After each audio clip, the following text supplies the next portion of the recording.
Okay. Question 6. So this is a y equals to 2 to the power of x.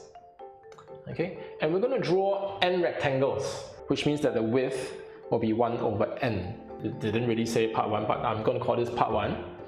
Show that the total area is this expression over here. Yeah, and this is actually very typical of Riemann sum questions. You need to show that the area is either equals to something or maybe an inequality. The trick to Riemann sum question is, number 1, how do you express the area of this rectangle over here? Rectangle number 1. It will be length times breadth. This distance here is 1 over n. Yeah? So 1 over n. How about the height of the rectangle? Looking at number 1, maybe the diagram is not very big, you can't really see clearly. But let's say if you look at this rectangle over here, the one I call a star, the rectangle stops over here, right? How will you find, say, this height over here? Substitute? Yes. So over here, you will need the y coordinate, isn't it? Okay, because this is very clunky, I'm just going to call this like x1. Huh? Okay, so what I need is x1, f of x1. Yes, and this f of x1 will be the height that I need, and that will mean I need f of 0.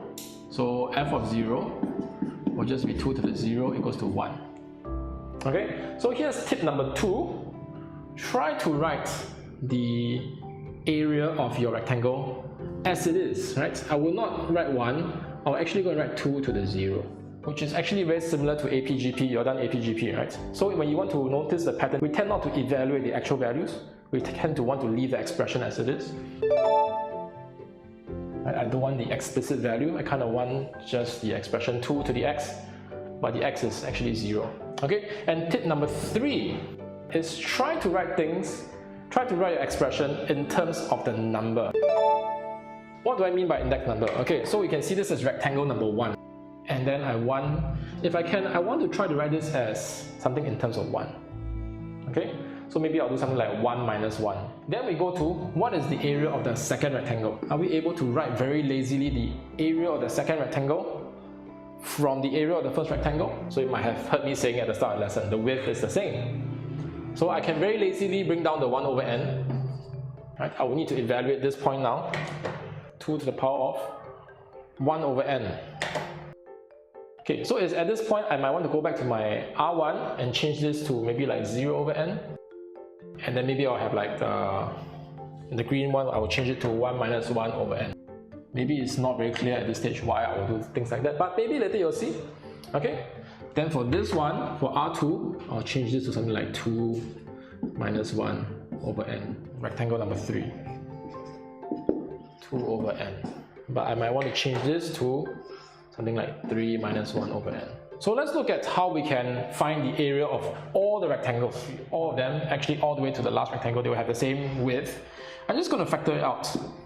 Yes, put 1 over n.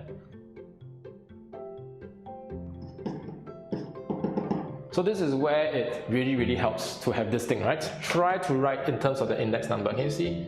The index number is reflected over here. How many rectangles will I have?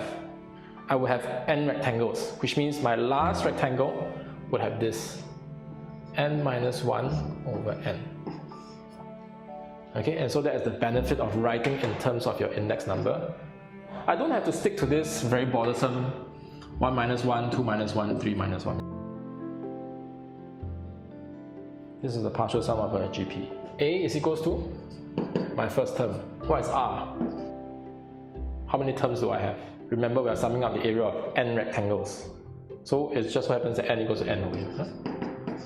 Or maybe I should say number of terms. So this will be equals to 1 over n. Right? A is 1 into 1 minus 2 to the power 1 over n to the power n. Yes. Over 1 minus r. Then the rest is just simplifying. And then I can rewrite this into what they want from the question. And I think this is what they want us to show.